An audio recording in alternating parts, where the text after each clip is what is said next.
ಕರ್ಣಂಗೇರಿಯಲ್ಲಿರುವ ಶ್ರೀ ರಾಜರಾಜೇಶ್ವರಿ ದೇವಾಲಯದ ವಾರ್ಷಿಕೋತ್ಸವ ಹಾಗೂ ರಥೋತ್ಸವ ಅದ್ದೂರಿಯಾಗಿ ಜರುಗಿತು. ಪ್ರತಿ ವರ್ಷದಂತೆ ಈ ಬಾರಿಯೂ ಮೇ ತಿಂಗಳ ಮೊದಲ ಮಂಗಳವಾರದಂದು ಉತ್ಸವ ನಡೆಸಲಾಯಿತು. ಬೆಳಗ್ಗೆ 6 ಗಂಟೆಗೆ ಧ್ವಜಾರೋಹಣ ನೆರವೇರಿತು. 6:30ಕ್ಕೆ ಗಣಪತಿ ಹೋಮ, 7:30ಕ್ಕೆ ದೇವಿಗೆ ಅಭಿಷೇಕ, ಹೂವಿನ ಅಲಂಕಾರ, ತೀರ್ಥ ಸ್ನಾನ, 9:20ಕ್ಕೆ ಕಳಸ ಪೂಜೆ, ನೈವೇದ್ಯ ಪ್ರಸಾದ ಹಾಗೂ ಮಹಾಮಂಗಳಾರತಿ ನಡೆಯಿತು. ಬಳಿಕ 11:45ಕ್ಕೆ ದೇವಸ್ಥಾನದ ಆವರಣದ ಸುತ್ತಲೂ ದೇವಿಯ ರಥೋತ್ಸವ ವಿಜೃಂಭಣೆಯಿಂದ ನಡೆಯಿತು. ಅನೇಕ ಭಕ್ತರು ದೇವಿಯ ರಥವನ್ನು ಎಳೆದು ಪುನೀತರಾದರು. ಪುಷ್ಪಾಲಂಕೃತಗೊಂಡಿದ್ದ ದೇವಿಯ ರಥ ಆಕರ್ಷಣೀಯವಾಗಿತ್ತು.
ಇದಾದ ಬಳಿಕ ತುಲಾಭಾರ, ತಲೆಮುಡಿ ತೆಗೆಯುವುದು, ತೀರ್ಥ ಸ್ನಾನ, ಉರುಳು ಸೇವೆ, ಕುಂಕುಮಾರ್ಚನೆ ಮತ್ತು ಮಂಗಳಾರತಿ ನೆರವೇರಿತು. ಮಧ್ಯಾಹ್ನ ಅನ್ನದಾನದ ಬಳಿಕ ತಾಯಿಯ ದರ್ಶನವನ್ನು ಭಕ್ತರು ಕಣ್ತುಂಬಿಕೊಂಡರು.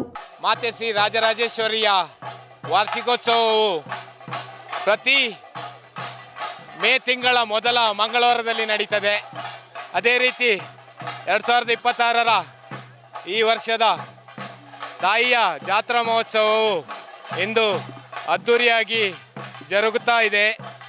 ಬೆಳಿಗ್ಗೆ ಗಣಪತಿ ಹೋಮದಿಂದ ಪ್ರಾರಂಭವಾಗಿ ಧ್ವಜಾರೋಹಣದಿಂದ ಪ್ರಾರಂಭವಾದ ಈ ರಾಜರಾಜೇಶ್ವರಿ ತಾಯಿಯ ವಾರ್ಷಿಕೋತ್ಸವವು ದೇವಿಯ ದರ್ಶನದೊಂದಿಗೆ ರಥೋತ್ಸವದ ಮೂಲಕ ದೇವಸ್ಥಾನದ ಸುತ್ತು ಪ್ರದಕ್ಷಿಣೆ ಬರುವುದರ ಮೂಲಕ ಉತ್ಸವ ಮೂರ್ತಿಯನ್ನು ಪಲ್ಲಕ್ಕಿಯ ಮುಖಾಂತರ ತಾಯಿಯ ಕ್ಷೇತ್ರದಿಂದ ಪಲ್ಲಕ್ಕಿಯ ಮುಖಾಂತರ ಕೊಂಡೊಯ್ಯಲಾಗಿದ್ದು, ಕಳಶ ಮುಖಾಂತರ ಕೊಂಡೊಯ್ಯಲಾಗಿದ್ದು, ಈ ತಾಯಿಯ ದಿವ್ಯ ದರ್ಶನದಿಂದ ಇಲ್ಲಿ ನೆರೆದಿರುವ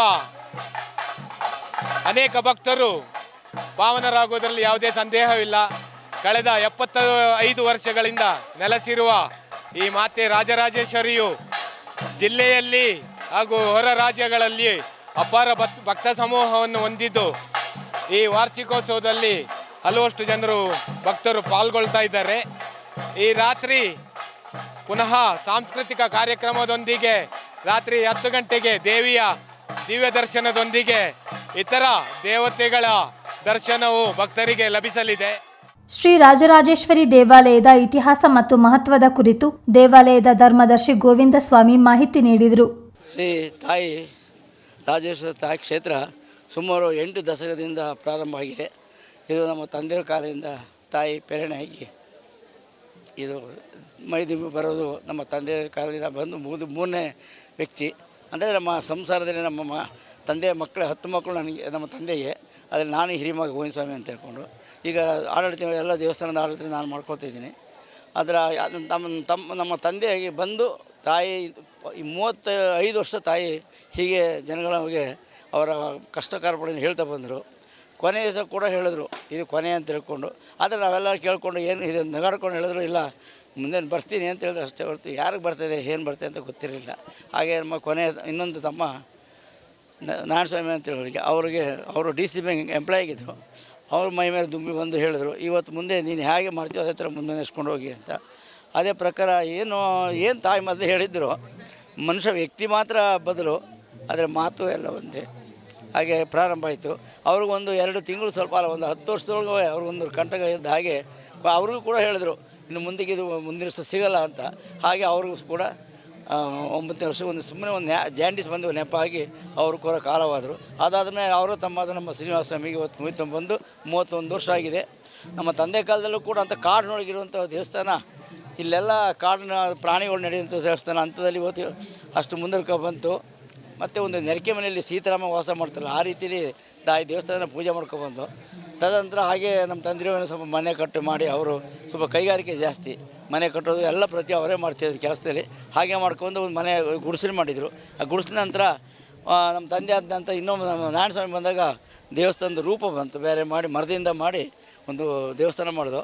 ಅದಂತರ ಅದೇ ಥರ ಅವ್ರನ್ನ ಕಾಲ ನಂತರ ಶ್ರೀನಿವಾಸ ಮುಂದೆ ಅದರ ಮೇಲೆ ಸ್ವಲ್ಪ ಬೇರೆ ಥರದ್ದು ಅಂದರೆ ಹೆಚ್ಚಿನ ಜನಕ್ಕೆ ಜಾಗಲೂ ಕೂಡ ತಾಯಿ ದೇವಸ್ಥಾನಕ್ಕೆ ಜನ ಕಮ್ಮಿ ಆಗಲಿಲ್ಲ. ನಾನು ನೋಡುವಾಗ ನನಗೆ 77 ವರ್ಷ, ಅಂಥದ್ರಲ್ಲಿ ನಾನು ಜನ ನೋಡೋಗಿದ್ದು ಯಾವಾಗಲೂ ಕಮ್ಮಿ ಆಗಲಿಲ್ಲ. ಪ್ರತಿ ವರ್ಷ ಬರ್ತಾನೆ ಹೆಚ್ಚಿಗೆ ಬರ್ತಾಯಿದ್ರು ಭಕ್ತರು. ಆ ಭಕ್ತರು ಬಂದು ತಾಯಿ ಕಷ್ಟವನ್ನು ಕೇಳಿಕೊಂಡು ಅವರ ಕಷ್ಟ ನಿವಾರಣೆ ಮಾಡಿಕೊಂಡು ಎಲ್ಲರೂ ಇಷ್ಟು ಸಮಯ ಮಾಡ್ಕೊಬಂದರೆ. ಹಾಗೆ ಇವತ್ತು ಪ್ರತಿ ವರ್ಷ ನಾವು ಜಾತ್ರೆ ಮಾಡ್ತಾಯಿದ್ದೀವಿ. ವರ್ಷದಲ್ಲಿ 4 ಜಾತ್ರೆ ಮಾಡ್ತೀವಿ. ಒಂದು ಸ್ವಾಮಿ ದರ್ಶನ ಮಾಡ್ತಿದ್ದೀವಿ, ಒಂದು ಶಿವರಾತ್ರಿಯನ್ನು, ಒಂದು ದೀಪಾವಳಿ, ಒಂದು ಹಾಗೆ ತಾಯಿ ಜಾತ್ರೆ ಮೇ ತಿಂಗಳು ಮೊದಲನೇ ಮಂಗಳವಾರ ಮೇ ತಿಂಗಳು ಪ್ರತಿ ವರ್ಷ ನಾವು ಮಾಡ್ಕೊಂಡು ಬಂದಿದ್ದೀವಿ. ಹಾಗೆ ಈ ವರ್ಷ ಕೂಡ 5ನೇ ತಾರೀಕು ಬಂದಿದೆ, ಮಾಡಿದ್ದೇವೆ. ಎಲ್ಲ ಸಹಕಾರಗಳು ಹೇಗೆ ಅಂದರೆ ಭಕ್ತಾದಿಗಳೇ ಇಲ್ಲಿ ಹೆಚ್ಚಿನ ಮಟ್ಟಿಗೆ ಸಹಕಾರ ಮಾಡೋದು. ನಾವು ನಡೆಸ್ಕೊಂಡು ಬರ್ತಿದ್ದೇವೆ ಹೊರತು ಭಕ್ತರ ಸಹಕಾರ 99 ಭಾಗ ಭಕ್ತರ ಸಹಕಾರ ಇದೆ. ಪ್ರತಿಯೊಂದು ವಸ್ತು ವಿಷಯದಲ್ಲಿ ಅಷ್ಟೇ, ಕೆಲಸ ಕಾರ್ಯಕ್ರಮಗಳಾಗಲಿ ಅಥವಾ ತಾಯಿ ನಡೆಸ್ಕೊಳ್ಳೋಕ್ಕಾಗಲಿ ನಾನು ಮುಂದೆ ಅಂತ ಭಕ್ತರು ಬಂದು ತಾಯಿಯ ಒಂದು ಪ್ರೇರಣೆಗೆ ಅವರ ಕೈಲಾದ ಸಹಾಯ ಮಾಡಿ ಅದು ಬೆಳೆಸ್ತಾ ಬಂದಿದ್ದಾರೆ. ಹಾಗೆ ಇನ್ನು ಮುಂದಕ್ಕೂ ಬೆಳೀತಾರೆ ನಮ್ಮ ನಂಬಿಕೆ. ಹಾಗೆ ಜನಗಳು ಜಾಸ್ತಿ ಬಂದಿದ್ದಾರೆ. ತಾಯಿ ಆಶೀರ್ವಾದ ಇವತ್ತು ದಿವಸ ಎಲ್ಲರೂ ಹೆಚ್ಚಿನ ಸಂಖ್ಯೆ ಬಂದಿದ್ದಾರೆ. ಬಂದು ತಾಯಿ ಆಶೀರ್ವಾದ ತಗೊಂಡು ಅಲ್ಲಿ ಪ್ರತಿ ದಿವಸ ವಾರದಲ್ಲಿ 4 ದಿವಸ ದೇವಿ ದರ್ಶನ ಇದೆ. ಅವತ್ತು ಪೂರ್ತಿ ದಿವಸ ನಾವು ಅನ್ನ ಸಂತರ್ಪಣೆ ನಡೀತಿದೆ. ಇವತ್ತು ಕೂಡ ಅನ್ನ ಸಂತರ್ಪಣೆ ಮಾಡಿದ್ದಾರೆ. ಇದಕ್ಕೆ ಬೇಕು ಭಕ್ತಾದರು ಸುಮಾರು ಜನ ವಸ್ತು ರೂಪದಲ್ಲಾಗಲಿ ಧನ ರೂಪದಲ್ಲಿ ಪ್ರತಿಯೊಂದು ಸಹಾಯ ಮಾಡಿದ್ದಾರೆ. ಹಾಗೆ ಪ್ರತಿ ವರ್ಷವೂ ಅದೇ ಥರ ಹೀಗೆ ಮಾಡ್ಕೊಬರಲಿ ತಾಯಿಯವ್ರಿಗೆಲ್ಲರೂ. ರಾಜರಾಜೇಶ್ವರಿ ತಾಯಿಯ ವಾರ್ಷಿಕೋತ್ಸವದಲ್ಲಿ ಅಪಾರ ಸಂಖ್ಯೆಯ ಭಕ್ತರು ಪಾಲ್ಗೊಂಡಿದ್ದರು. ವಾರ್ಷಿಕೋತ್ಸವ ಮತ್ತು ರಥೋತ್ಸವದ ಪ್ರಯುಕ್ತ ದೇವಾಲಯವನ್ನು ವಿಶೇಷವಾಗಿ ಅಲಂಕರಿಸಲಾಗಿತ್ತು. ನಾಡಿನ ಜನರ ಒಳಿತಿಗಾಗಿ ಪೂಜಾ ಕೈಂಕರ್ಯಗಳು ನಡೆದವು. ಚಿತ್ತಾರ ನ್ಯೂಸ್, ಮಡಿಕೇರಿ.